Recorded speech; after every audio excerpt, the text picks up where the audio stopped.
Kalau tidak cuma omon-omon. 1 Tesalonika 1 ayat 5. Tetapi itu ayat bilang juga dengan kekuatan oleh Roh Kudus. Jadi kalau tidak ada Roh Kudus, saya ulang lagi, itu omon-omon. Makanya banyak pendeta itu khotbahnya omon-omon. Banyak penginjil itu omon-omon. Tidak ada kekuatan Roh Kudus. Lu beritakan apa? Maka penuh Roh Kudus itu penting. Kuasa Roh Allah itu penting memenuhi kita. Supaya kita bukan omon-omon, saudara. Benar-benar saksi, benar-benar saudaraku menyatakan Injil. Itu kalau ada kuasa Roh Kudus. Kalau tidak ada ya tidak bisa. Saya ulang itu, anak-anak Tuhan. Makanya saya ulang ya, Roh Kudus dengan pemberitaan Injil tidak bisa dipisahkan. Itu mata rantai yang kuat sekali. Ya, saudara, maka tadi kita sudah baca Kisah pasal 1 ayat 8. Tuhan Yesus sendiri bilang kepada murid-murid, ayo jangan kamu tinggalkan Yerusalem sebelum kamu terima janji Bapa. Sebab kalau kamu terima janji Bapa, kuasa Roh Kudus itu turun ke atas kamu, baru kamu bisa jadi saksiku di Yerusalem, Yudea, Samaria, sampai ujung bumi. Tanpa itu kamu tidak bisa jadi saksi. Itu diperkuat oleh pernyataan para rasul. Tadi Kisah pasal 4 ayat 31, Kisah 5 ayat 32, lalu 1 Tesalonika 1 ayat 5. Next, saudara yang terkasih dalam Tuhan. Ini ayat-ayat ini bicara seputaran tentang penuhnya Roh Kudus. Yesaya juga menyatakan hal yang mirip. Yesaya 61 ayat 1. Mari kita baca ayat ini. 1, 2, 3. Roh Tuhan Allah ada padaku.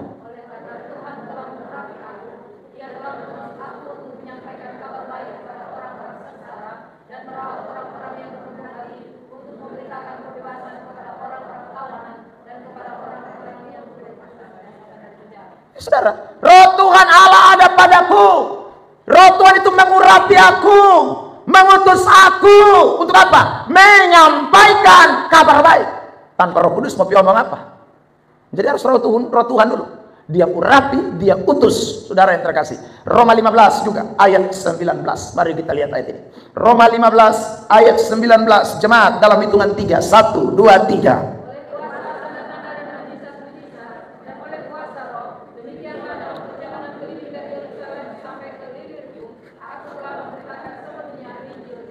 Oleh kuasa dan tanda-tanda, mujizat-mujizat oleh Roh Kudus, baru dia pergi beritakan sepenuhnya Injil Kristus. Jadi tidak ada di zaman gereja mula-mula para rasul memberitakan Injil tanpa Roh Tuhan. Tidak ada. Semuanya memberitakan Injil dengan kuasa Roh Allah. Sebab kalau tanpa kuasa Roh Allah, niscaya kita akan membawa orang kepada Kristus. Niscaya, saudara yang terkasih dalam Tuhan, kita membawa jiwa-jiwa kepada Tuhan.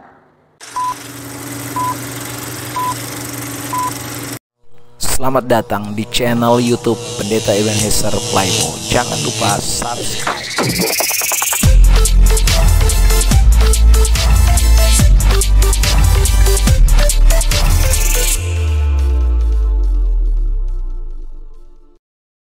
Itu dinyatakan bagi kami ketika kami sungguh memberikan hati kami kepada kebenaran. Sebab mujizat terjadi ketika kami sungguh-sungguh melakukan apa yang firman Allah katakan. Kami percaya bagi Tuhan tidak ada satu perkara pun yang mustahil. Karena itu Tuhan tolong kami semua yang hadir pada pagi hari ini, jangan ada satu pun yang dilewatkan untuk benar-benar memberi hati, memberi hidup, memberi pikiran, dan seluruh aspek kehidupan kami dalam mendengarkan kebenaran firman. Tuhan tolong kami, Roh Kudus ambil alih, kuasai setiap kami Tuhan. Dan kami percaya bahwa pagi ini kami semua boleh mengalami keberkatan itu. Kami boleh mengalami hal-hal yang tak terbatas, yang luar biasa, yang Tuhan sediakan bagi kami. Jam pemberitaan dari awal, pertengahan sampai akhir, kami taruh sepenuhnya. Allah ambil alih, kuasai kami semua, jauhkan dari segala penggoda pencoba yang dapat merusak dan mengganggu konsentrasi kami. Kami doa, tolak semua dalam nama Yesus. Roh Kudus berkuasa atas kami sekalian. Ini hidup kami telah siap untuk dengar firman. Di dalam nama Tuhan Yesus Kristus kami berdoa Dan semua kita yang rindu firman Tuhan, bersama-sama dengan saya kita berkata amin. Mari kita beri tepuk tangan terbaik untuk Tuhan. Silakan duduk. Tuhan Yesus berkati kita semua. Shalom. Sekali lagi shalom. Puji Tuhan, Bapak Ibu Saudara yang terkasih di dalam Tuhan Yesus Kristus. Pagi hari ini kita kembali melanjutkan pembahasan kita mengenai doktrin pneumatologi, atau yang sering dikenal dengan ajaran mengenai Roh Kudus atau tentang Roh Kudus. Saudara yang diberkati Tuhan Yesus Kristus, dan pada pagi hari ini kita sudah memasuki bagian yang kelima dari pembahasan mengenai ajaran Roh Kudus ini.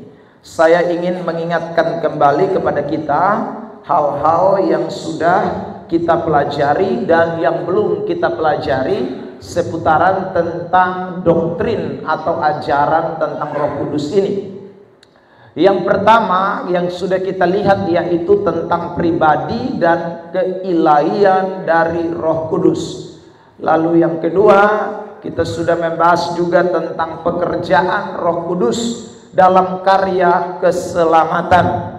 Lalu yang ketiga, kita juga sudah memperhatikan baptisan dan kepenuhan Roh Kudus. Yang keempat, kita juga sudah memperhatikan tentang karunia Roh Kudus. Lalu yang kelima yang masih sedang kita bahas, Roh Kudus dan firman Tuhan. Lalu yang keenam, Roh Kudus dalam gereja dan sakramen. Yang ketujuh, dosa-dosa terhadap Roh Kudus. Nah, untuk pembahasan kita mengenai bagian yang kelima tentang Roh Kudus dan firman Allah ini atau firman Tuhan ini, saudara, saya membaginya dalam dua pertemuan.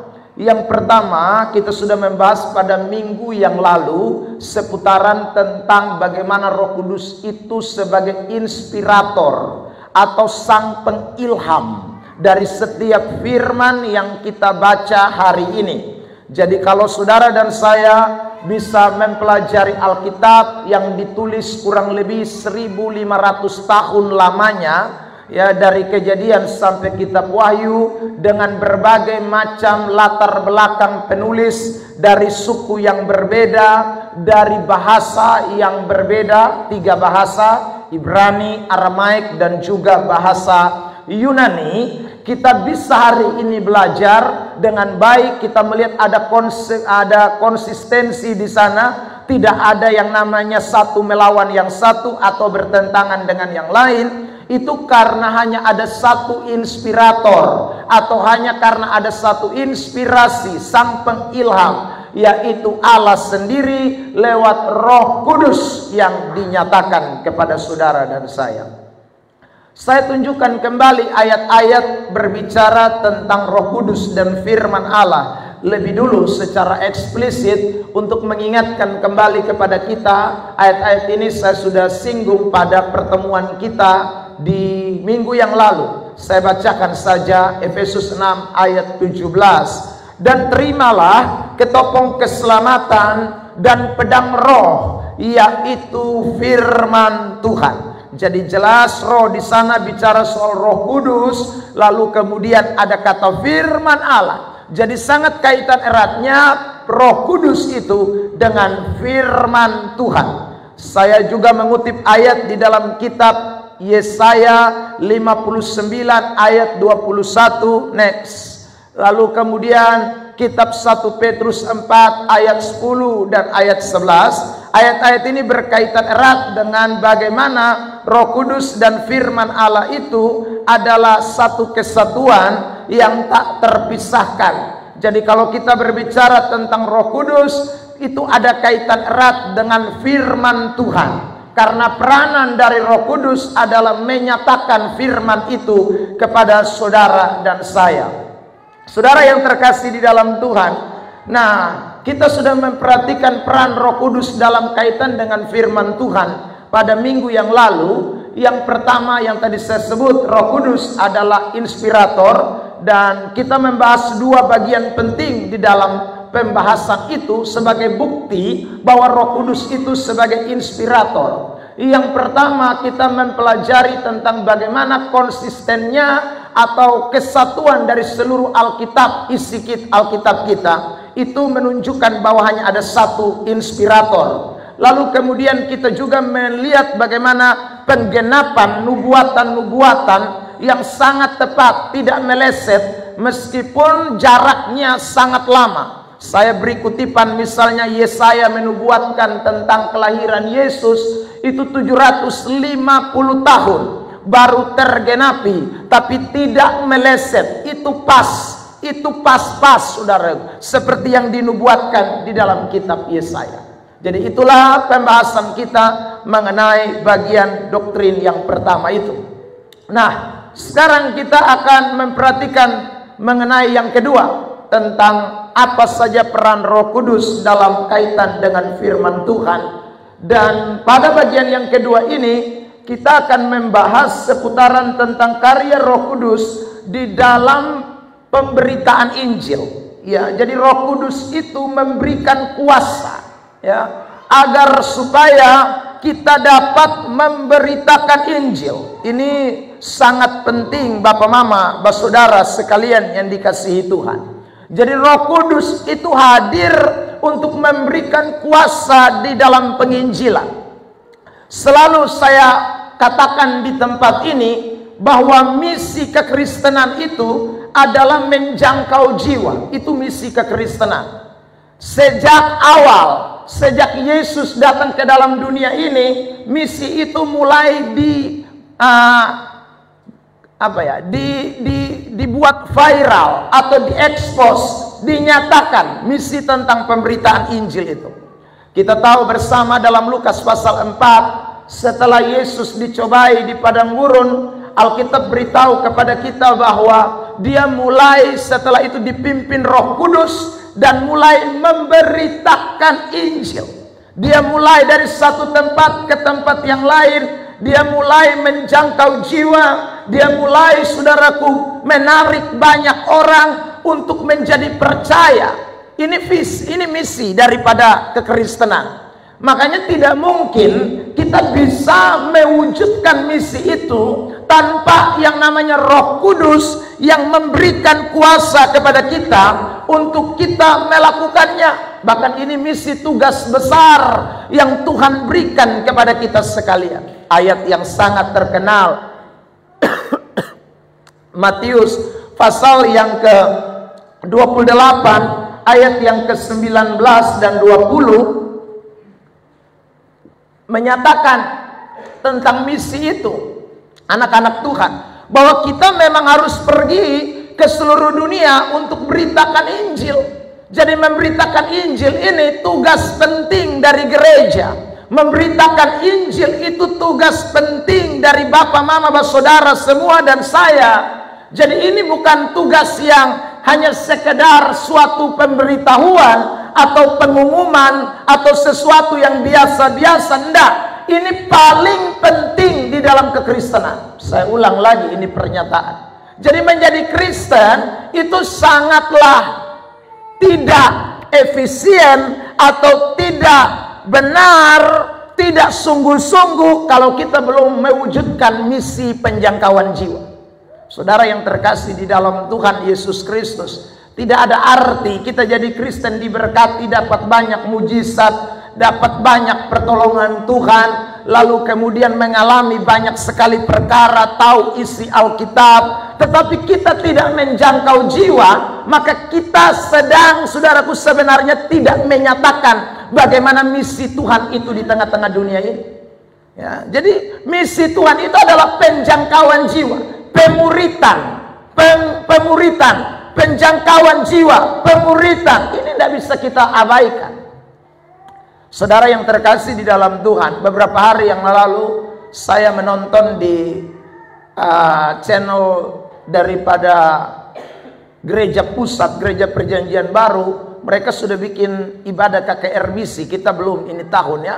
KKR misi mereka buat 3 hari full. Bagaimana mereka rindu ada penjangkauan jiwa. mereka rindu, saudara, ada banyak orang yang diselamatkan. Nah, ini memang misi yang kita tidak boleh lupakan. Kita mau bangun gereja semewah-mewahnya, semua alat sound system bagus, semuanya saudara diberkati. Tadi saya katakan, Anda dan saya terus naik dan bukan turun. Tetapi kalau misi pemberitaan Injil ini tidak dilakukan atau tidak dilaksanakan, maka gereja sedang sebenarnya ada dalam kematian secara rohani. Gereja yang tidak lagi beritakan Injil, gereja yang tidak lagi bersaksi, gereja yang tidak lagi menjangkau jiwa, gereja yang tidak lagi melihat penuaian, gereja yang tutup mata terhadap ladang yang sudah menguning, itu gereja yang sebenarnya sudah tidak bertumbuh. Saudara yang terkasih, gereja bukan bank atau bank, bukan. Gereja bukan tempat tampung-tampung duit. Gereja adalah tempat di mana menjangkau jiwa. Makanya uang-uang saudara yang saudara berikan bagi pekerjaan Tuhan, kita selalu doakan supaya uang-uang itu atau berkat-berkat itu kita pakai untuk penjangkauan banyak jiwa. Ada amin? Saudara yang terkasih dalam Tuhan, dan ini butuh kuasa, butuh roh Allah. Sebab kalau tidak ada kuasa, mungkin bisa kita pergi bersaksi, mungkin bisa kita pergi menjangkau jiwa, tapi kita tidak akan bawa orang kepada Kristus, tapi kita bawa orang masuk neraka. Saya selalu kutip ini ayat ya, Matius 23 ayat yang ke-15, tampilkan di AC Worship. Matius 23 ayat yang ke-15. Ini ciri khas daripada orang yang disebut ahli Taurat atau orang Farisi. Perhatikan ayat itu. Ya, Matius 23 ayat berapa itu? Salah, bukan ayat 15. Ya itu. Oke, 1, 2, 3. Celakalah kamu, hai ahli-ahli Taurat dan orang-orang Farisi, hai kamu orang-orang munafik, sebab kamu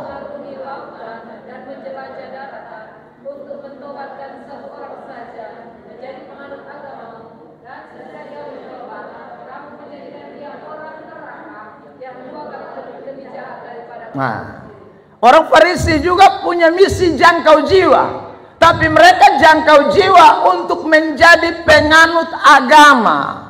Saudara yang terkasih, jadi mereka cari orang untuk jadi orang yang disebut agama Yahudi, menjadi pengikut Yahudisme, menjadi orang-orang yang saudaraku percaya tentang keyahudian.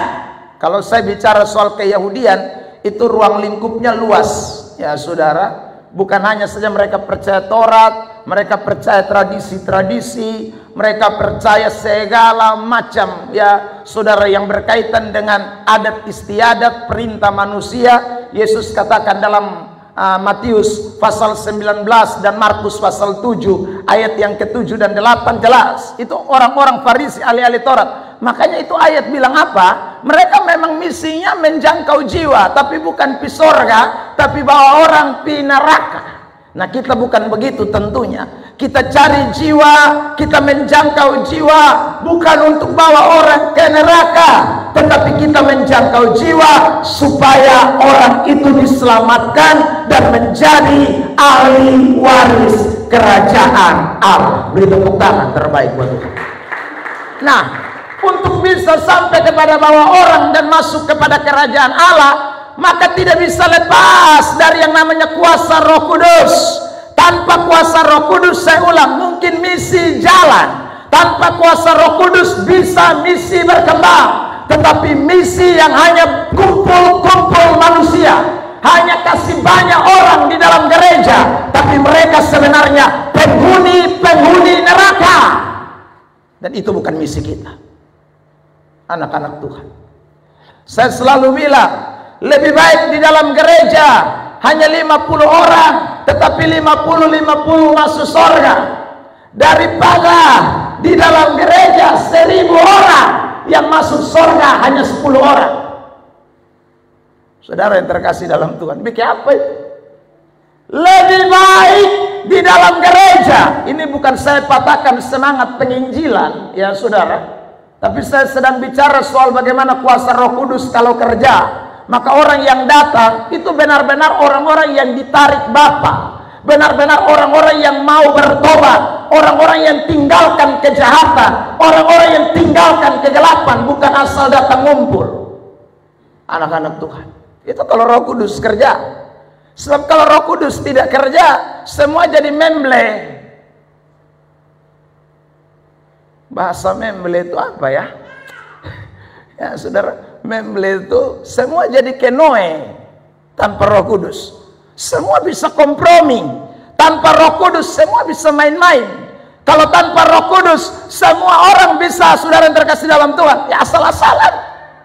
Pendetanya bisa asal-asalan beritakan Injil, jemaatnya juga demikian asal-asalan masuk gereja. Yang penting sudah kita ada di gereja.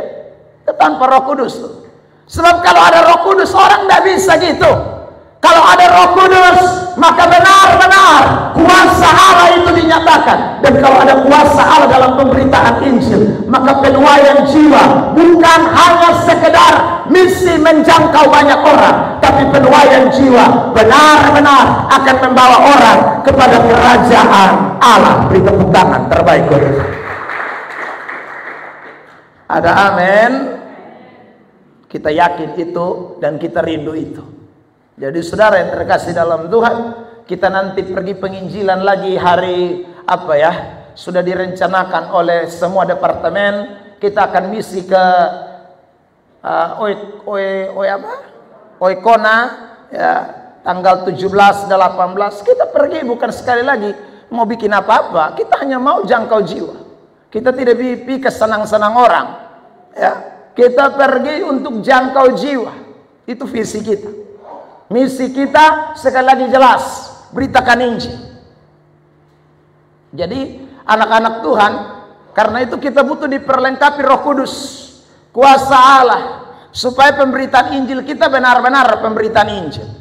Nah, saya mau kutip dulu beberapa ayat seputaran tentang karya Roh Kudus dalam pemberitaan Injil yang ditekankan di dalam Alkitab. Mari kita perhatikan Kisah pasal 4 ayat 31 lebih dulu. Minta tolong jemaat baca ayat ini. 1, 2, 3.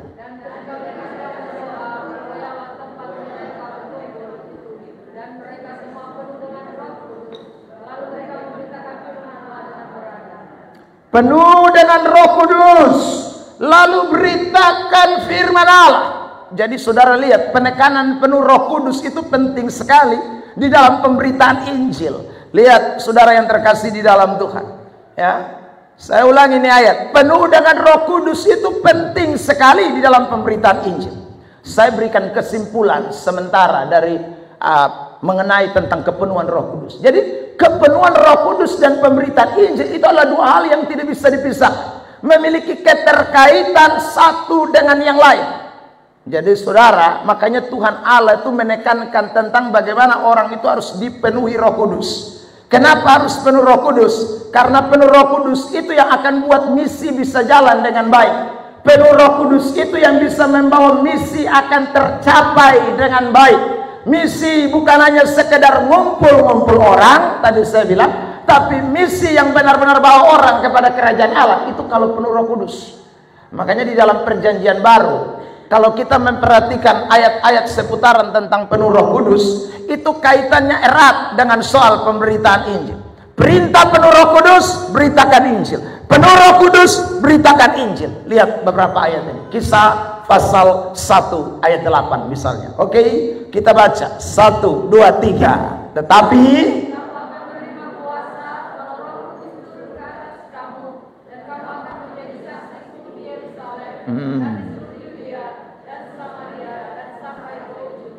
kamu penuh Roh Kudus dulu, baru kamu jadi saksi Yerusalem, seluruh Yudea, Samaria, sampai ujung bumi.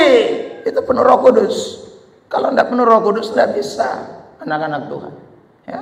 Kalau tidak ya kita sama seperti orang Farisi. Jadi penginjil-penginjil Farisi, jadi penginjil-penginjil ahli Taurat yang sekali lagi ngumpul orang banyak di dalam gereja, bangun gereja terus, bangun gedung terus, tapi orang-orang di dalamnya sekali lagi penghuni neraka. penghuni neraka. Karena sekali lagi penjangkauannya tanpa Roh Kudus, tanpa Roh Allah. Nanti kita akan lihat apa sebabnya penekanan mengenai harus penuh Roh Kudus baru beritakan Injil. Saudara yang terkasih dalam Tuhan. Nah, kita baca lebih lagi ayat beberapa ini. Kisah pasal 5 ayat 32 juga berkata hal yang mirip. 1, 2, 3. Dan kami adalah saksi dari segala sesuatu itu. Kami dan Roh Kudus yang dikaruniakan Allah kepada semua orang yang mentaati Dia. Jadi saudara, kami ini saksi dari segala sesuatu. Kami bisa menyatakan segala sesuatu. Kami bisa mengungkapkan segala sesuatu. Bukan kami sendiri. Kami dan apa? Roh Kudus. Itu berarti kalau tidak ada Roh Kudus, omong putar balik. Kalau tidak ada Roh Kudus, saksi apa? Tidak bisa. Saudara yang terkasih dalam Tuhan. Hari-hari ini sedang heboh-hebohnya keaslian ijazah Jokowi. Saudara yang terkasih dalam Tuhan. Semua orang dari sudut yang sisi yang ijazah palsu, dan bilang kami ahli, kami meneliti. Ya, saudara yang terkasih dalam Tuhan. Ya, tapi ahlinya benar ahli tidak. Ahlinya dapat gelar dari mana? Ahlinya, saudara yang terkasih dalam Tuhan, betul-betul ahli sungguh atau tidak? Maka perlu dikaji lagi para ahli yang akan meneliti itu. Tanggal 9 nanti kan ada gelar perkara khusus. Ya, itu akan dihadirkan para ahli-ahli forensik, ahli-ahli yang akan menyelidik sudah tintanya, hurufnya, kertasnya, segala macam.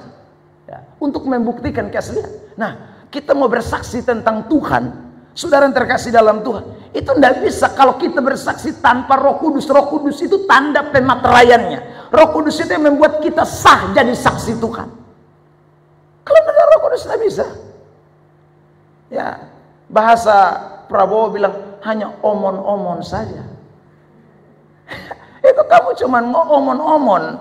Ya, tidak ada apa-apanya. Nah, lihat lebih jelas ini 1 Tesalonika. Makanya orang penuh Roh Kudus itu penting. Kalau tidak cuma omon-omon, ya. Lihat, klik lanjut. Ayat berikut. 1 Tesalonika 1 ayat 5. Klik. Oh, di sana error. Sebab Injil yang kami beritakan bukan disampaikan kepada kamu dengan kata-kata saja. Itu ayat mengatakan, ya. Kalau tidak cuma omon-omon. 1 Tesalonika 1 ayat 5. Tetapi itu ayat bilang juga dengan kekuatan oleh Roh Kudus. Jadi kalau tidak ada Roh Kudus, saya ulang lagi, itu omon-omon. Makanya banyak pendeta itu khotbahnya omon-omon. Banyak penginjil itu omon-omon. Tidak ada kekuatan Roh Kudus. Lu beritakan apa? Maka penuh Roh Kudus itu penting. Kuasa Roh Allah itu penting memenuhi kita. Supaya kita bukan omon-omon. Saudara, benar-benar saksi. Benar-benar saudaraku menyatakan Injil. Itu kalau ada kuasa Roh Kudus. Kalau tidak ada ya tidak bisa. Saya ulang itu. Anak-anak Tuhan. Makanya saya ulang ya. Roh Kudus dengan pemberitaan Injil tidak bisa dipisahkan. Itu mata rantai yang kuat sekali.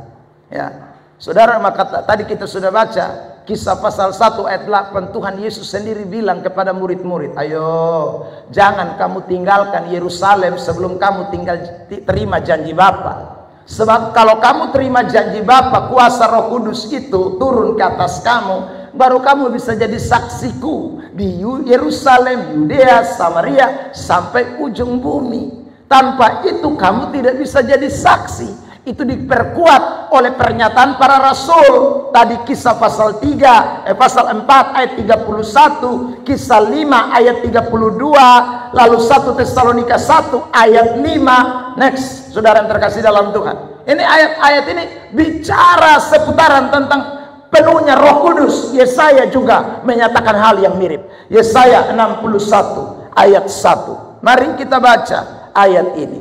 1, 2, 3. Roh Tuhan Allah ada padaku.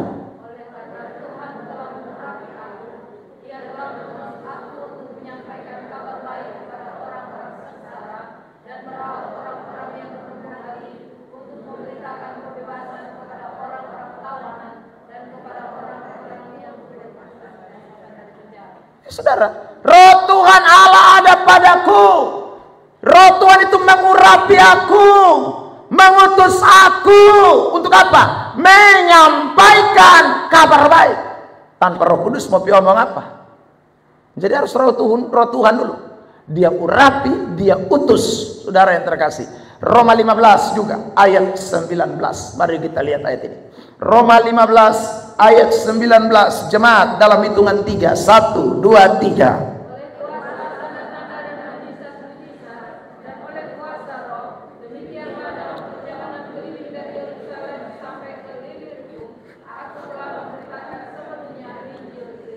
Oleh kuasa dan tanda-tanda, mujizat-mujizat oleh Roh Kudus, baru dia pergi beritakan sepenuhnya Injil Kristus. Jadi tidak ada di zaman gereja mula-mula para rasul memberitakan Injil tanpa Roh Tuhan. Tidak ada. Semuanya memberitakan Injil dengan kuasa Roh Allah. Sebab kalau tanpa kuasa Roh Allah, niscaya kita akan membawa orang kepada Kristus. Niscaya saudara yang terkasih dalam Tuhan, kita membawa jiwa-jiwa kepada Tuhan. Ya, karena itu kepenuhan Roh Kudus itu sangat penting di dalam pemberitaan Injil. Kepenuhan Roh Kudus itu punya kaitan erat dengan pemberitaan Injil. Karena waktu orang penuh dengan Roh Kudus, kuasa nyata atas orang tersebut. Saudara yang terkasih dalam Tuhan. Ya. Saya berikan kesimpulan ini. Saudara yang terkasih, ya, ini pernyataan yang sangat penting supaya kita ingat betapa pentingnya kita dipenuhi dengan Roh Kudus. Ya, sebab dengan penuh Roh Kudus, saudara dan saya, kuasa akan memenuhi kita. Kuasa, saya pakai huruf besar semua, K-U-A-S-A, itu kuasa ada. Kuasa apa saja yang terkandung dalam kepenuhan Roh Kudus, ini yang akan kita perhatikan. Maka ini saudara yang terkasih, betapa pentingnya, saya ulang, kita mengalami yang namanya kepenuhan Roh Kudus. Kalau tidak, maka pemberitaan Injil kita, saya ulang kata-kata ini, kita cuman omon-omon. Ya, kita cuman omon-omon. Kita bisa tarik orang, tetapi saya ulang lagi, mungkin Anda tarik hanya untuk masuk gereja, jadi penganut agama yang namanya Kristen. Kalau kita ada di organisasi yang namanya GSJA, jadi penganut GSJA, tetapi bukan penganut sorga. Sebab kalau saudara dan saya membawa orang tanpa kuasa Roh Kudus, saya ulang lagi, maka tidak ada sesuatu yang akan membawa orang itu benar-benar memahami tentang Kristus. Tetapi kalau kita bawa orang kepada Kristus karena Roh Allah, itu menjadi penting. Maka Edis TV, saudara, kalau ikuti dia punya debat-debat di TikTok, ya, ada banyak orang bilang saya mau Kristen setelah saya tahu ini, saya tahu itu. Saudara yang terkasih, tapi Edis TV selalu omong, ya, dia selalu ingatkan, kamu mau jadi Kristen untuk apa? Dia tanya, saudara, ya, karena di kekristenan itu harus bertobat. Di kekristenan itu kamu harus tinggalkan yang lama. Di kekristenan itu kamu harus hidup baru. Wah, itu Edis TV omong dari awal. Dia tidak sembunyi-sembunyi. Saudara yang terkasih dalam Tuhan. Karena bicara soal kekristenan itu bukan hanya sekedar ngumpul-ngumpul orang. Harus benar-benar mengerti dan memahami makna dari kekristenan itu. Jadi pengikut Kristus itu. Anak-anak Tuhan. Nah, kuasa apa saja kita lihat pagi hari ini. Yang pertama, orang kalau dikuasai dengan Roh Kudus, kuasa untuk mengalami perubahan hidup. Itu yang pertama. Jadi kalau saya memberitakan firman Allah dengan sekali lagi kuasa Roh Kudus, tanda yang pertama yaitu saya lebih dulu mesti mengalami perubahan hidup. Sebab kalau saya tidak mengalami perubahan hidup, saudara yang terkasih dalam Tuhan, itu tanda sebenarnya Roh Kudus tidak ada di dalam diri saya. Nah, kalau Roh Kudus tidak ada di dalam diri saya tidak mengalami perubahan hidup, lalu apa yang saya beritakan? Lalu apa yang saya saksikan? Lalu apa yang saya sampaikan kepada orang lain? Saudara yang terkasih dalam Tuhan, ya, saya ajak orang masuk gereja, saya ajak orang untuk bertobat, tapi sementara saya sendiri tidak bertobat.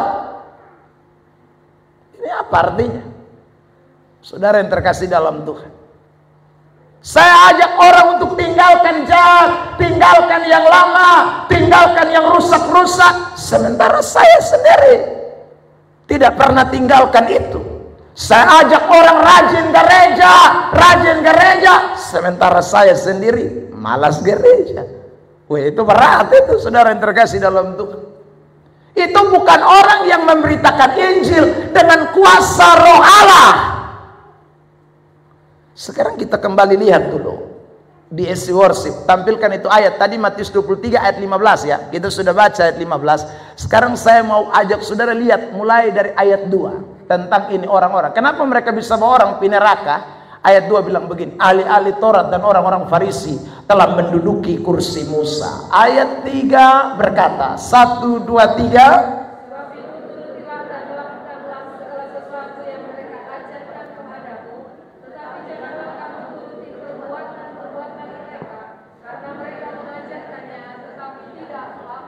Itu.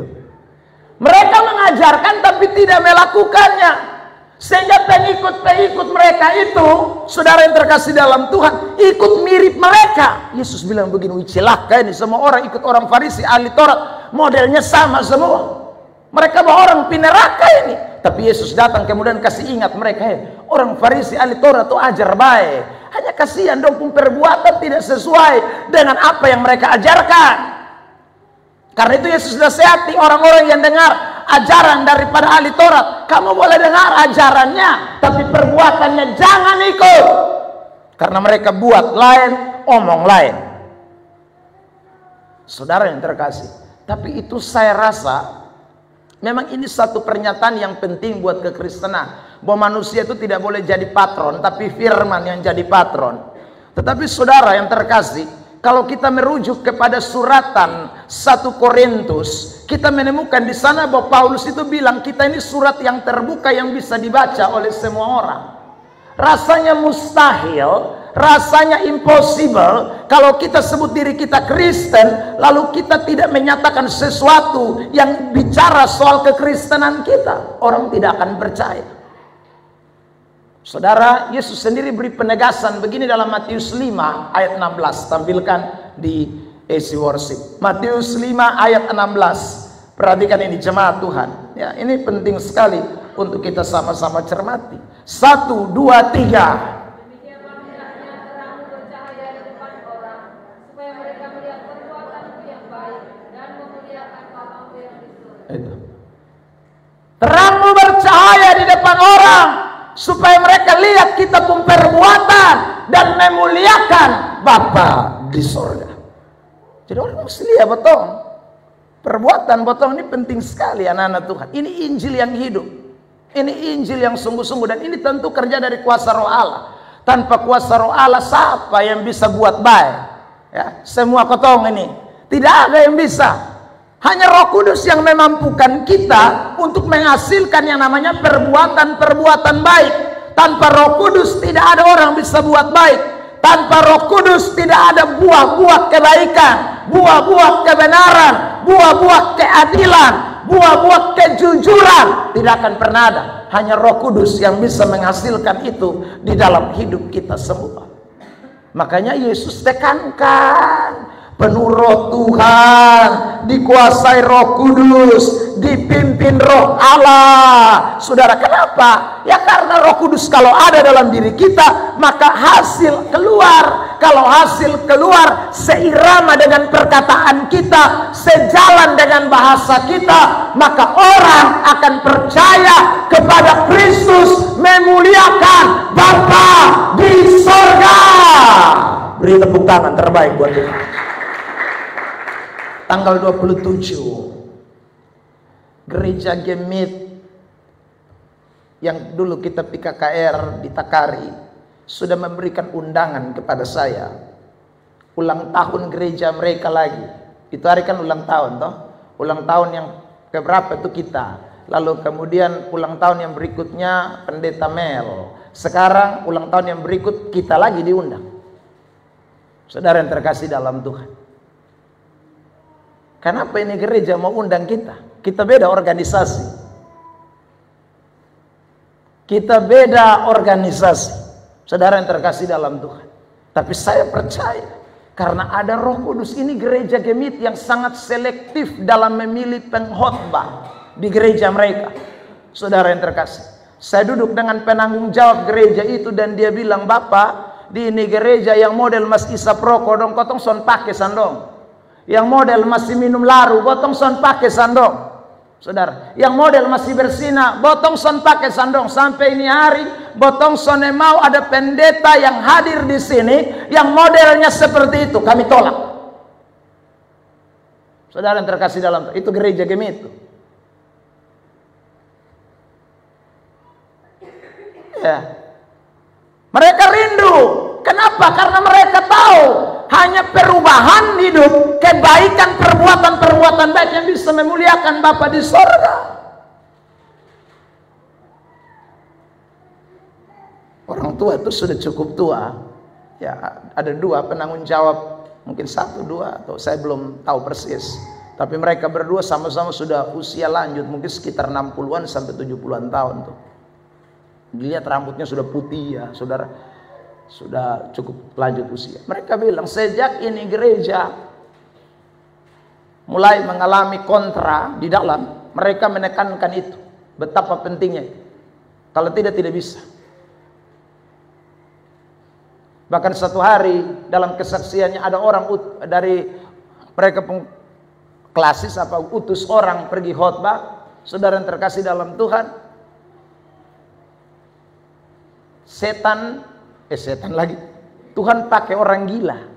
Berdiri di muka pintu lalu bilang, "Weh, yang omong tuh dia belum garuk, dia pulida." Omong di muka pintu. Saudara, ternyata betul. Garuk lidah itu kan artinya orang, kalau kita di NTT itu pagi-pagi itu biasa orang-orang tua tuh garuk lidah tuh kas bersih. Kas bersih. Mau omong Injil tapi mulut kotor. Tapi Tuhan pakai orang gila yang omong. Weh, dia mau omong mah dia belum garuk lidah. Saudara bayangkan gila yang omong potong begitu tuh. Dia bilang mulai dari situ, "Bapak, kotong tidak mau pilih sembarang orang datang berdiri di sini. Kotong sone mau." Anak-anak Tuhan, betapa pentingnya. Biasanya momentum ulang tahun gereja itu orang pakai untuk buat hal-hal yang aneh-aneh. Ya, tapi ini khusus buat ini gereja Betalia lain. Kita KKR di sana. KKR. Dan saya sudah balas WA, saya bilang saya siap tanggal 27. Anak-anak Tuhan, betapa pentingnya Injil diberitakan. Kita rindu sekali lagi orang yang kita bawa bukan hanya sekedar masuk, ada bersama dengan kita, menjadi kelompok kita, tetapi yang terlebih penting di atas semuanya itu menjadi ahli waris kerajaan Allah. Ada amin? Dan itu tidak bisa terjadi tanpa kuasa Roh Kudus. Sebab hanya kuasa Roh Kudus yang menghasilkan buah roh. Galatia, sekarang tampilkan ayat ini. Perhatikan, klik. Galatia pasal 5 ayat 16. Kita baca jemaat Tuhan. Galatia pasal yang kelima ayat yang ke-16. 1, 2, 3.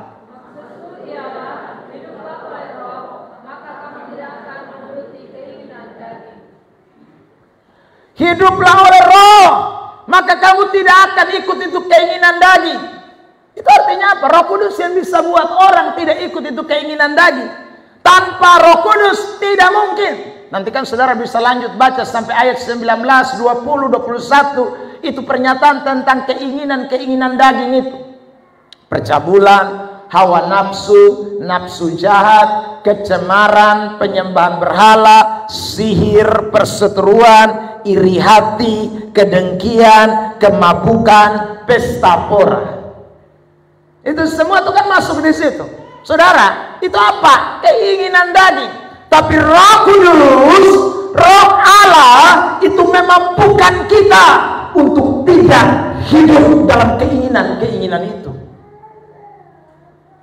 Tanpa itu tidak ada yang bisa. Karena Roh Kudus itu akan kasih mati itu perbuatan-perbuatan. Mampukan saudara kasih mati, kasih lumpuh, kasih hancur. Roma, tampilkan. Saudara lihat ini ayat 8 ayat 13. 1, 2, 3. Sebab jika kamu hidup menurut daging, kamu akan mati. Tetapi jika oleh Roh kamu mematikan perbuatan-perbuatan tubuh, kamu akan hidup. jadi kalau Roh Kudus ada, tidak mungkin perbuatan-perbuatan yang dalam tubuh kita itu kita tidak bisa matikan. Kita tidak bisa, saudaraku, tundukkan. Pasti bisa. Karena Roh Kudus yang kerja. Roh yang luar biasa, roh yang lebih besar dari roh kita, roh yang punya kekuatan lebih daripada roh kita, roh yang punya kemampuan lebih dari kemampuan kita. Makanya kan kita sudah bahas tentang kepribadian daripada Roh Kudus itu, yang omnipresent, omnipotent, omniscience. Nah, bagaimana roh yang luar biasa, omni semua? Omni itu maha kuasa, maha hadir, maha tahu. Dia ada dalam hidup saudara. Lalu tidak bisa itu perbuatan-perbuatan daging dia matikan. Itu agak omong kosong tuh anak-anak Tuhan. Tidak mungkin lah. Saya ulang, kecuali memang Roh Kudus itu kita tidak biarkan bekerja dalam diri kita. Roh Tuhan itu kita tidak biarkan beroperasi di dalam diri kita. Makanya sekali lagi yang muncul adalah perbuatan-perbuatan daging kita. Tapi kalau Roh Tuhan itu benar-benar penuhi, kuasai hidup saudara dan saya, maka tidak ada perbuatan-perbuatan daging yang bisa menang terhadap diri saudara dan saya. Karena Roh Kudus yang ada dalam diri kita memampukan untuk mematikan, menghancurkan, melumpuhkan setiap kuasa dari perbuatan-perbuatan daging, sehingga kita akan hidup di dalam kemenangan bersama dengan Kristus. Amin. Di bagian lain Paulus bilang begini, tampilkan di isi worship 2 Korintus pasal 3 ayat yang ke-17 dan ayat 18. Perhatikan teks ini, 2 Korintus pasal 3 ayat 17 dan 18. Sebab Tuhan adalah roh, dan di mana ada roh Allah, jemaat sambung 1, 2, 3, pasti ada kemerdekaan. Kalau ada Roh Kudus, kalau ada Roh Allah, pasti ada kelepasan, pasti ada kemerdekaan, pasti ada pembaharuan, pasti ada pertobatan, pasti ada pemulihan, karena Roh Allah ada di situ. Amin. Lihat ayat 18 lebih terang. Ayat 18, 1, 2, 3, dan kita semua mencerminkan kemuliaan Tuhan dengan muka yang tidak berselubung, dan karena kemuliaan itu datangnya dari Roh Tuhan yang adalah roh, maka kita, jemaat sambung kalimat ini, menjadi serupa dengan gambarnya, dan kemuliaannya semakin besar. dirubah. Saudara yang terkasih dalam Tuhan, Roh Kudus yang kerja. Makanya tidak ada orang Kristen dipenuhi Roh Kudus, saudara yang terkasih dalam Tuhan, hidupnya tidak berubah. Mustahil. Omong kosong. Ya. Karena itu saudara yang terkasih, semua orang Kristen yang dipenuhi dengan Roh Kudus, perubahan menjadi garda terdepan dalam pemberitaan. Tidak ada yang lain. Perubahan menjadi, saudaraku, apa ya, omong-omong yang paling pertama. Pertobatan itu menjadi garis awal pemberitaan Injil. Makanya baik Yohanes Pembaptis, baik itu Yesus Kristus, baik itu rasul-rasul, saudara lihat apa isi dari pemberitaan mereka yang pertama. Waktu Yohanes Pembaptis tampil di padang gurun, dia berteriak apa? Bertobatlah, sebab kerajaan sorga sudah dekat. Yesus waktu tampil juga di Galilea dan sebagainya, apa yang dia beritakan? Bertobatlah. Waktu saudara Petrus kisah pasal 2 berkhotbah panjang lebar, ending daripada khotbah itu apa? Bertobatlah dan beri dirimu dibaptis. Jadi saudara yang terkasih dalam Tuhan, ini inti pemberitaan Injil. Ini inti pemberitaan Injil. Maka sampai mati pun saudara ada di ini gereja, yang namanya pertobatan kita akan beritakan tidak ada henti-hentinya. Tidak akan henti-hentinya. Sorry, saudara yang terkasih dalam Tuhan. Dan jangan rasa diri telinga sakit. Jangan rasa diri tertusuk di dalam jantung. Jangan rasa, karena saudara yang terkasih dalam Tuhan, ini berita utama. Sebab Tuhan tidak mau kita tidak mengalami perubahan. Roh Kudus akan bekerja untuk merubah setiap kita dari hari ke hari. Sebab saya yakin waktu saya bicara kepada saudara, saya sedang bicara kepada diri sendiri. Ya, kalau saya bicara soal terus pertobatan, maka Roh Kudus juga sedang bicara buat saya untuk bertobat terus. Karena kita percayakan Alkitab itu pedang bermata dua, seturut Ibrani 4 ayat 12, bukan? Klik Ibrani 4:12, easy worship. Ibrani pasal 4 ayat 12. Makanya pedang bermata dua firman Allah itu Roh Kudus kerja, pedang roh namanya, itu tidak bisa tidak, pasti akan habok kiri kanan. Sebab firman Allah hidup dan kuat dan lebih tajam daripada pedang bermata dua manapun. Ia menusuk amat dalam sampai memisahkan jiwa dan roh. Saudara perhatikan, jiwa dan roh itu sebenarnya satu. Itu mustahil orang bisa pisahkan. Jiwa dan roh itu tidak bisa dipisahkan. Anak-anak Tuhan, ya. Tidak ada orang jalan sendiri tanpa jiwa, atau roh sendiri tanpa jiwa, tidak bisa. Jiwa dan roh itu satu kesatuan. Tapi firman Allah itu saking tajamnya yang mustahil tak bisa dipisahkan pun dia bisa pisahkan. Itu kebenaran Tuhan tuh. Makanya anak-anak Tuhan, saya ulang ini firman buat kita semua, betapa pentingnya Roh Kudus itu terus menguasai kita. Maka pemberitaan Injil yang kita punyai, saya ulang lagi, kebenaran yang kita dengarkan ini bukan hanya sekedar kata-kata mengenakan telinga kita, tetapi ini sekali lagi kata-kata yang mau membawa kita kepada suatu perubahan hidup. Roh Tuhan bekerja di dalam diri kita. Roh Kudus bekerja dalam diri saudara dan saya, sehingga kita mampu untuk menjadi orang-orang Kristen, anak-anak Tuhan yang semakin hari berubah. Kalau kita berubah, maka kita jangkau orang, kita akan bawa pada perubahan. Kalau saudara berubah, maka saudara akan bawa orang kepada perubahan. Saya selalu bilang, bagaimana Bapak bisa ajak anak rajin gereja kalau Bapak sendiri malas? Bagaimana mama bisa ajak anak untuk rajin gereja kalau mama sendiri malas? Saya selalu bilang, bagaimana Bapak bisa ajak berhenti untuk minum mabok isap rokok kalau anak suruh anak berhenti kalau Bapak saja tidak berhenti?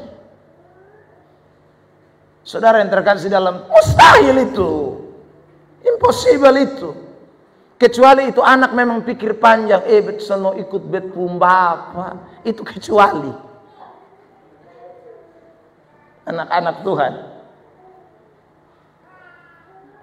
Makanya lebih parah kalau pendetanya yang juga masih minum mabok, suruh jemaatnya berhenti.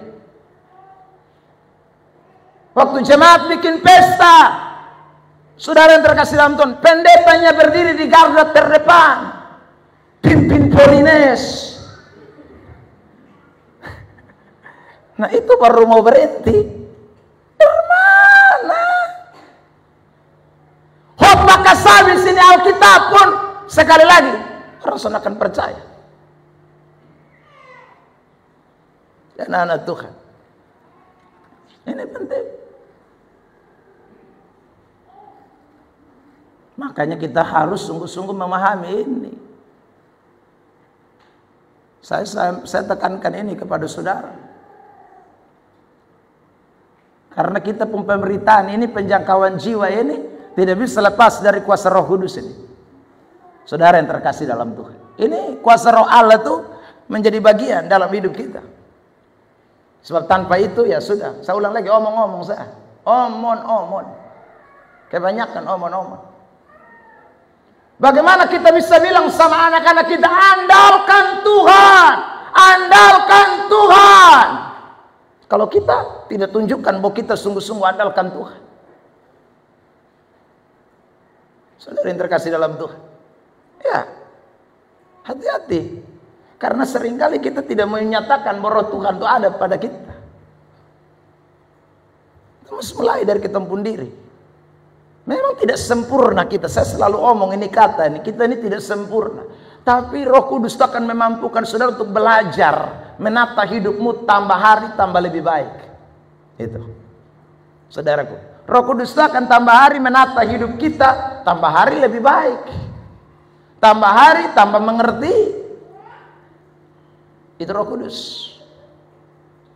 Makanya pemberitaan Injil butuh Roh Allah. Pemberitaan Injil butuh Roh Tuhan. Pemberitaan Injil butuh Roh Suci dalam hidup kita. Waktu di Kenam, saudara yang terkasih dalam Tuhan, kami waktu pasang layar LCD di depan, saya Pak Frans, Ibu gembalanya, Bapak gembalanya sempat ngomong, wih kalau di GSJA itu kita tidak lihat ya, mana pendeta, mana jemaah, semua kerja. Wah, itu kan jadi saksi. Jadi saksi. Kita bukan hanya omon-omon, tapi kita melakukan sesuatu. Kita bekerja sesuatu yang kita tunjukkan. Saudara yang terkasih di dalam Tuhan, kalau kita tidak bisa melakukan sesuatu dalam hidup kita, susah. Kesaksian kita mati. Kita ajak orang juga, orang malas. Ya karena sekali lagi, kita tidak beri teladan. Kita tidak beri, saudaraku, suatu contoh yang baik. Kita tidak beri panutan dalam hidup ini.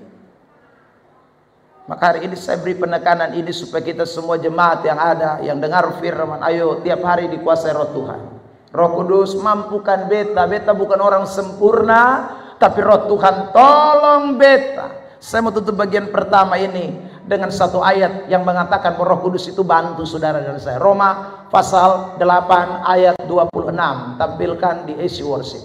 Roma pasal 8 ayat 26. Perhatikan ini. Jadi kita ini, saya ulang lagi, Tuhan Roh Kudus itu fungsinya itu bantu kita tuh. Dia bantu kita untuk bangkit. Bantu kita dalam kelemahan-kelemahan kita. Next, ya saya baca. Demikian juga Roh membantu kita. Rohnya R-nya besar. Membantu kita dalam, jemaat sambung, kelemahan kita. Saudara yang terkasih dalam Tuhan. Jadi Roh Kudus itu bantu dalam kelemahan kita. Itu tandanya kalau Paulus bilang begitu, kata kita itu termasuk Paulus. Paulus tidak bilang kelemahan kamu, enggak. Kelemahan kita. Itu berarti Paulus seorang rasul pun dia tahu dia tuh lemah tuh. Tapi ada Roh Kudus yang mampukan dia. Ada Roh Kudus yang bantu dia. Ada Roh Kudus yang tidak tinggalkan dia. Ada, amin. Tepuk tangan dulu yang terbaik buat Tuhan Yesus Kristus. Colek samping kiri kanan, bilang Roh Kudus bantu kamu. Enak kosone kalau dibantu. Anda angkat ini meja sendiri berat, tapi waktu Anda angkat tiba-tiba yang lain datang lalu kemudian rame-rame angkat, jadi ringan. Beberapa hari yang waktu kita baptis 2 orang kan, itu saya belum minta tolong jemaat buka ini. 1 orang yang buka berat, tapi rame-rame laki-laki maju ringan. Hidup ini kan begitu sebenarnya. Kalau kita sendiri berat, tapi kalau ada Roh Kudus bantu kita. Ini bukan manusia, Roh Kudus, Roh Allah yang tadi saya sebut omnipresent, omnipotent, ya omniscience, yang bantu kita. Kok masa ndak bisa itu loh? Itu ndak masuk logika. Anak-anak Tuhan. Jadi ini tergantung kita mau kasih kita hidup buat Roh Kudus atau tidak. Kita mau kasih kita hidup ke Roh Kudus bantu atau tidak. Ini meja jadi berat, tadi saya katakan kalau saya angkat sendiri. Begitu Pak Vencer maju, saya bilang, jangan tolong saya bisa. Ya bodoh. Ya, toh? Pak Yohanes datang, lu tahu, pisah. Ya. Urus PLN sana, jangan urus ini. Tidak. Berat. Tapi kalau saudara dapat bantuan, saudara buka hati, ayo mari, terima kasih, welcome. Ringan. Roh Kudus juga begitu. Dia mau datang, mau tolong kita, tapi kita tidak mau. Kita usir dia, pergi, nggak usah bantu saya hebat, saya bisa. Makanya kita lengah terus. Beban kita tambah berat, tambah hari tambah berat, tambah berat. Tapi coba kita bilang welcome. Saudara, saya buka untuk Roh Kudus bantu saya, Roh Kudus tolong saya. Tidak ada yang jadinya berat. Makanya ayat 28 bilang begini, lihat Roma 8 ayat 28. 1, 2, 3.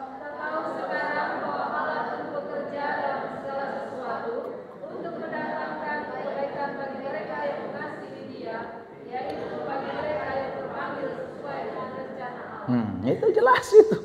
Makanya kalau Allah bekerja sama dengan kita, pasti datangnya baik. Tidak mungkin nggak baik.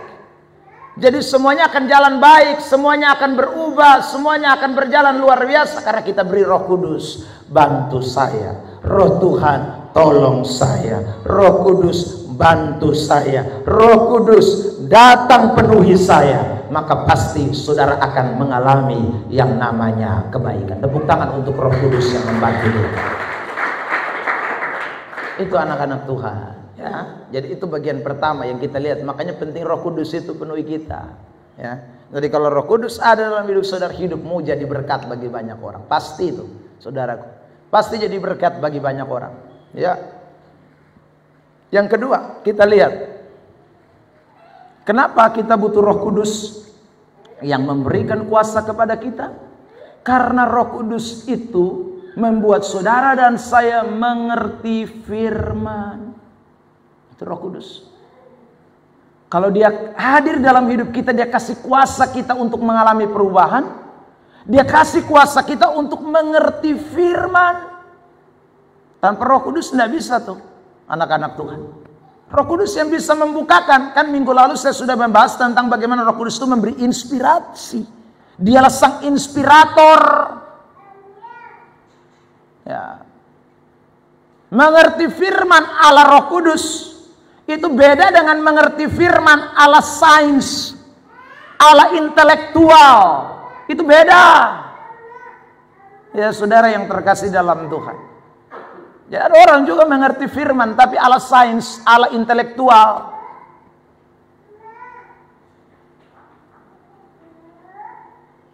AI itu lebih mengerti firman dari saudara.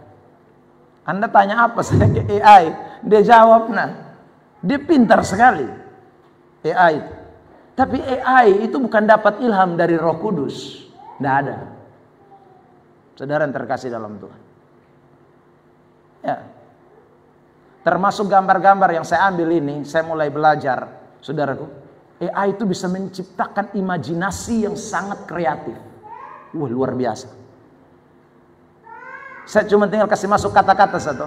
Saya bilang beritahu tentang bagaimana gambar orang ya mengerti firman Allah, beri desain seperti ini saya kasih. Ada orang buka Alkitab, lalu saya cuma kasih gambaran begitu.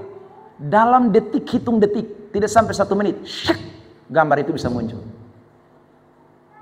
Itu AI sekarang ini. Teknologi yang canggih ini.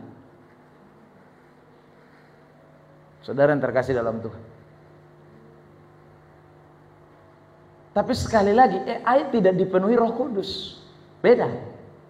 Kita mengerti firman secara intelek. Dengan kita mengerti firman karena Roh Kudus kuasai kita. Itu berbeda. Anak-anak Tuhan. Itu berbeda. Anda akan merasakan sesuatu yang ada dalam diri saudara. Ya. Jadi dia tidak hanya memenuhi intelektualmu, dia tidak hanya memenuhi otakmu, pikiranmu jadi cerdas, tapi dia juga memenuhi seluruh roh dan jiwamu. Hatimu dikuasai firman. Itu kalau kita diberi, saudaraku, kuasa untuk mengerti firman Allah. Ini yang saya mau sampaikan buat kita semua nih, anak-anak Tuhan. Di luar sana tuh banyak orang bisa mengerti firman, sekali lagi karena mereka belajar banyak hal. Saya tidak sedang bicara ini bahwa belajar itu salah, enggak. Tetapi saudaraku yang terkasih, orang mengerti firman karena kuasa Roh Kudus dengan orang mengerti firman karena belajar itu punya suatu perbedaan. Perbedaannya adalah letak daripada kekuatan firman itu. Saudara yang terkasih di dalam Tuhan. Kalau saudara membandingkan Matius pasal yang ke-13, ketika Yesus bicara tentang penabur, memberikan perumpamaan, di situ ada beberapa tanah yang diberikan sebagai ilustrasi. Yang pertama itu tanah di pinggir jalan. Tanah di pinggir jalan memang orang itu tidak mengerti. Lalu kemudian tanah yang penuh dengan semak duri, saudaraku, itu mendengar tapi bertahan sebentar saja. Tanah yang berbatu-batu mengerti, tetapi menerima dengan gembira. Lalu kemudian saudara yang terkasih dalam Tuhan, setelah itu dia akan murtad. Ini mengerti nih, saudara. Tapi saya ulang lagi, ini mengerti intelektual. Bukan mengerti secara, saudaraku, kuasa Roh Tuhan yang kasih pengertian. Hanya otaknya saja yang mengerti. Karena itu begitu dia dengar firman, dia bahagia sekali. Dia sukacita sekali. Dia senang sekali. Tapi begitu masa ujian datang, masa pencobaan datang, habis dia. Mati dia. Saudara yang terkasih dalam Tuhan. Nah, ini orang yang sekali lagi mengerti firman, tetapi hanya secara sains atau secara intelektual, knowledge. No. Ini butuh hati. Firman Allah itu pengertiannya, saya ulang lagi, bukan hanya otak dan pikiran kita, tapi butuh roh, jiwa atau hati kita. Bahasa Alkitab, saudaraku, batinia kita. Manusia dalam. Ini penting sekali anak-anak Tuhan. Jadi mengertinya mesti dari manusia dalam nih.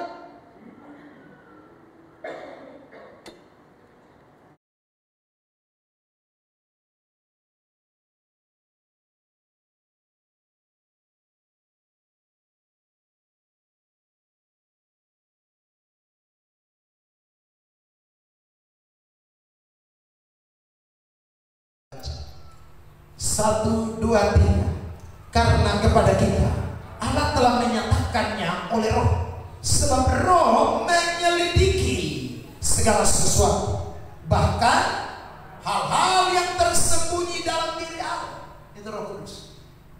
Jadi saya bilang AI secara khusus ChatGPT misalnya, saudara terkasih dalam, dia tidak bisa mengerti lebih dalam tentang apa yang ada dalam diri Allah, tidak bisa. Dia cuma menyelidiki apa yang ada di dalam saudaraku dunia ini yang sudah diselidiki oleh banyak orang. Ya, itu kecanggihan AI, ChatGPT. Saudara yang terkasih, dia menemukan cepat si pemahaman ini, si pemahaman itu, dia tahu cepat karena sudah beredar. Dia lebih hebat dari Google. Siapa gerangan di antara manusia yang tahu apa yang terdapat dalam diri Allah? Tidak ada. Sebab demikianlah pula tidak ada orang yang tahu apa yang terdapat dalam diri Allah selain Roh Allah. Tidak ada yang tahu. Jadi apa yang ada dalam diri Allah itu hanya Roh Kudus yang tahu. Makanya kalau orang tidak penuh Roh Kudus, dia tidak akan pernah tahu apa yang ada dalam diri Allah. Tidak mungkin tahu.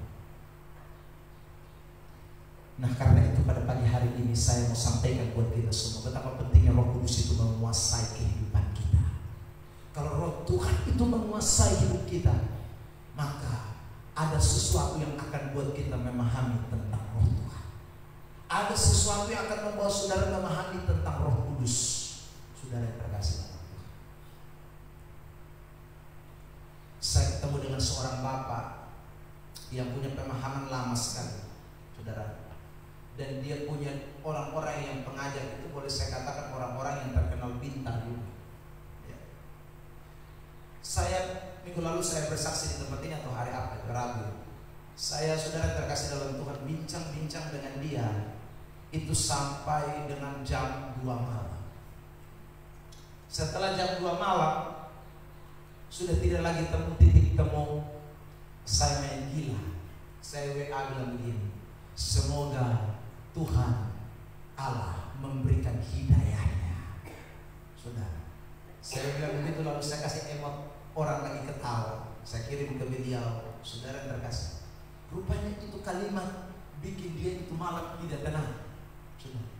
Cuman itu kata bilang, semoga Tuhan Allah memberikan hidayah. Saudara, lalu besok dia WA saya, dia bertanya beberapa hal penting. Saudara, saya kasih jawaban sama dia dengan ayat-ayat Alkitab. Persis waktu itu saya kasih jawaban, kami sudah di Patukoa jam 2 siang. Saudara, setelah saya kasih jawaban sama dia bilang sama saya, dia balas, Bapak, memang sudah bertahun-tahun ya, saya kepengen ada jawaban seperti ini ya. Lalu bilang, akhirnya saya temukan juga hidayah dari Tuhan. Saudara yang terkasih dalam Tuhan, saya bilang, puji Tuhan, bukan aku yang mengatakan kepada kamu, tetapi Roh Allah lah yang telah menyingkapkannya kepada kamu. Saudara, tanpa Roh Kudus, siapa yang tahu ada sesuatu dalam diri anak? Itu mustahil. Makanya kalau ada seseorang bisa mengalami sesuatu perubahan, suatu pengertian yang lebih dalam, sesuatu yang lebih luar biasa membawa dia mengalami perubahan, itu sebenarnya bukan karena manusia, tetapi karena Roh Allah itu yang menyingkapkannya, Roh Tuhan itu yang menyatakannya. Saudara yang terkasih di dalam Tuhan Yesus Kristus, ada begitu banyak orang bukan di luar sana yang sudah dengar banyak hal tentang Tuhan, tetapi juga prakteknya beda, implikasi yang dia wujud nyatakan beda. Saudara yang terkasih dalam Tuhan, tapi setelah mungkin berselang beberapa waktu, dia beri kesempatan kepada Roh Kudus kerja di dalam hatinya, lalu kemudian sudah dia memahami tentang Tuhan. Akhirnya saudara yang terkasih dalam Tuhan, dia sadar dan dia bertobat sungguh-sungguh. Saudara yang terkasih dalam Tuhan, makanya saya ulang lagi, tidak ada satu manusia di dunia ini yang sebenarnya berjasa. Tidak ada. Semua kita ini cuma alat. Saya cuma alat Tuhan, saudara cuma alat Tuhan. Jadi kalau kita bisa tahu sesuatu tentang Tuhan, Tuhan menyatakan itu kepada kita lebih dalam, Tuhan membukakan itu kepada saudara dan saya, itu sebenarnya bukan karena kita, tetapi karena Roh Kudus, Roh Allah yang memenuhi hidup saudara dan saya, yang menguasai pribadi kita. Dialah yang menyatakan itu sehingga saudara dan saya bisa memahami tentang Allah. Ada amin? Itu betapa pentingnya anak-anak Tuhan. Hidup ini butuh dipenuhi dengan Roh Kudus. Sebab kalau tanpa Roh Kudus seperti kita baca Alkitab sampai mati mampus, Kejadian sampai Wahyu, bola balik 100 kali, 10.000 kali. Saudara yang terkasih dalam Tuhan, kita tidak memahami apa. Kalau toh kita memahami sampai top di intelektual itu, sampai top di otak itu. Saya minggu lalu berkata kepada saudara bahwa Yesus itu sekolah. Dia ada di Bethsheba. Ya. Dia naik tingkat ke Bethsheba, saudara. Tapi sekali lagi, waktu dia mengajar beda dengan itu ahli-ahli Taurat. Apa yang disaksikan oleh para ahli Taurat? Ahli Taurat bilang begini, wih ini satu mengajar beda. Dia mengajar penuh kuasa. Ya karena beda. Roh Kudus penuhi dia. Roh Kudus pimpin dia. Saudara, waktu mahkamah agama memperadabkan Petrus, Barnabas, Yohanes, ya, itu apakah saudara terkasih dalam Tuhan, mereka yang memperadabkan dia tidak tahu Alkitab? Oh, tahu persis. Saudara terkasih dalam Tuhan. Tapi kenapa mereka mendengarkan Petrus, Yohanes, dan Barnabas berbeda kata-katanya? Karena sekali lagi dikuasai oleh Roh Allah, kuasa Roh Kudus. Waktu Paulus memberitakan Injil, lalu kemudian saudaraku ada gubernur yang bertobat. Apakah itu saudara gubernur kurang pintar? Tapi saudara, waktu gubernur itu mendengarkan Paulus berkata, mereka berkata begini, ini seperti ada dewa-dewa yang berkata. Artinya ada suatu roh yang ada di sana, ada Ada sesuatu yang berbeda di sana karena Roh Kudus, Roh Allah, Roh Tuhan yang menyatakan kebenaran itu. Beri tepuk tangan dulu buat Yesus. Ini pentingnya Roh Kudus, anak-anak Tuhan. Makanya saya ulang lagi, Roh Tuhan itu harus penuhi hidup kita.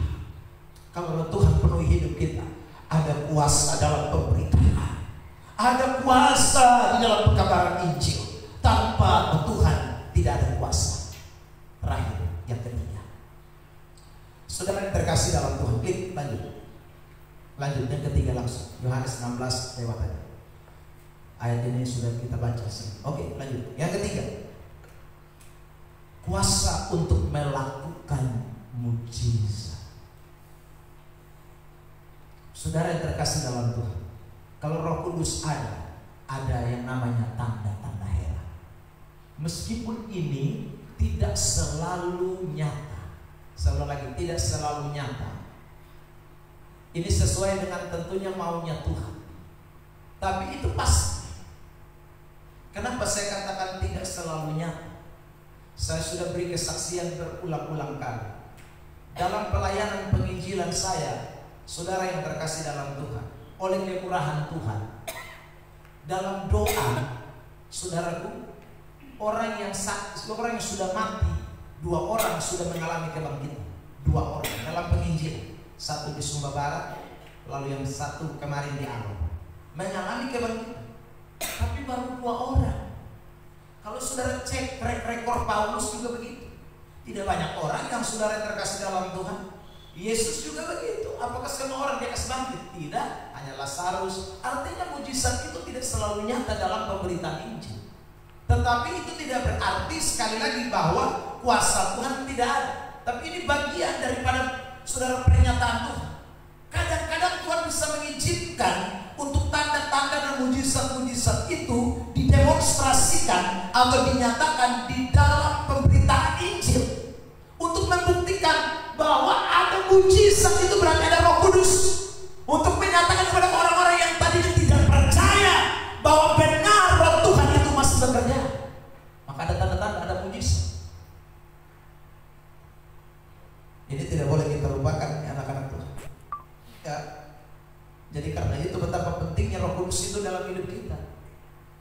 Sekalipun, kenapa saya katakan Roh Kudus itu tidak selalu melakukan mujizat sesuai dengan keinginan kita, tapi dia lakukan sesuai dengan keinginannya. Kita pun mesti sadar bahwa setan pun bisa lakukan mujizat. Makanya ini saya tempatkan di bagian terakhir. Ini tidak harus, tetapi sesuatu yang pasti. Tuhan kalau mau, maka tidak ada yang mustahil bagi Tuhan.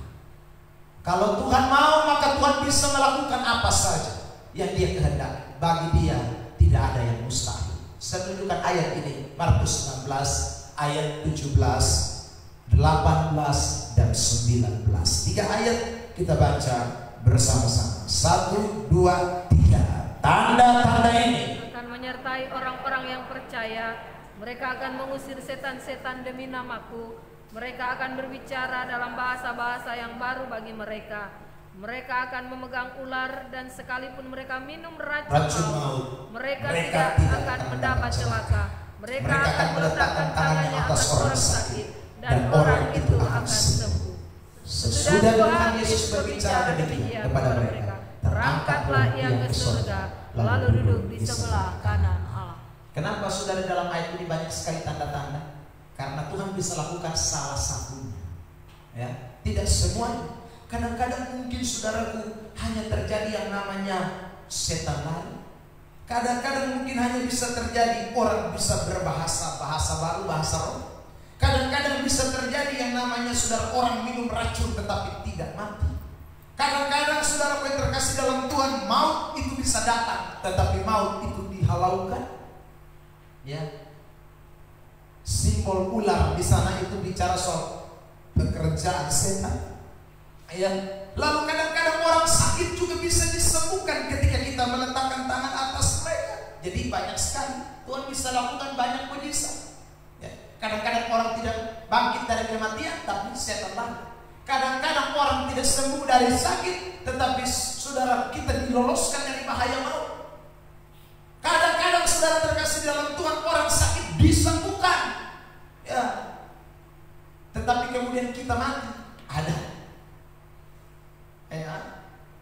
itu tidak selalu, bisa bervariasi. Tetapi itu bukti, itu tanda bahwa Roh Kudus itu bekerja. Itu bukti tanda bahwa Tuhan itu ada. Saudara yang terkasih dalam pemberitaan Injil. Jadi kita bersyukurlah, anak-anak Tuhan, pemulihan, pertobatan, mujizat, tanda-tanda heran Tuhan bisa kerjakan di dalam pelayanan penginjilan. Makanya kadang-kadang lewat penginjilan seperti ini banyak orang diselamatkan, banyak orang dibawa kepada Kristus. Ya, saya lihat tanggal 8 ya, di sekolahnya Pak Alex akan ada KKR, ya, di situ bilang mujizat. Nah, saudara terkasih dalam Tuhan, ini salah satu sarana Tuhan bisa pakai itu untuk membawa orang kepada Kristus. Ya, berdoalah supaya Tuhan melakukan itu. Ya, Tuhan melakukan itu dalam pemberitaan Injil. Sebab sekali lagi saudara terkasih dalam Tuhan, kalau ada Roh Tuhan di sana, maka pasti Tuhan akan melakukan perkara-perkara besar. Amin. Kiranya Tuhan berkati kita dengan firman-Nya. Sekali lagi, kuasa Roh Kudus dan firman harga mati dalam pemberitaan Injil. Tanpa kuasa Roh Kudus dan firman, Injil tidak mungkin bisa dapat disampaikan. Tuhan berkati kita semua. Mari kita mau bersyukur buat firman yang kita dengarkan.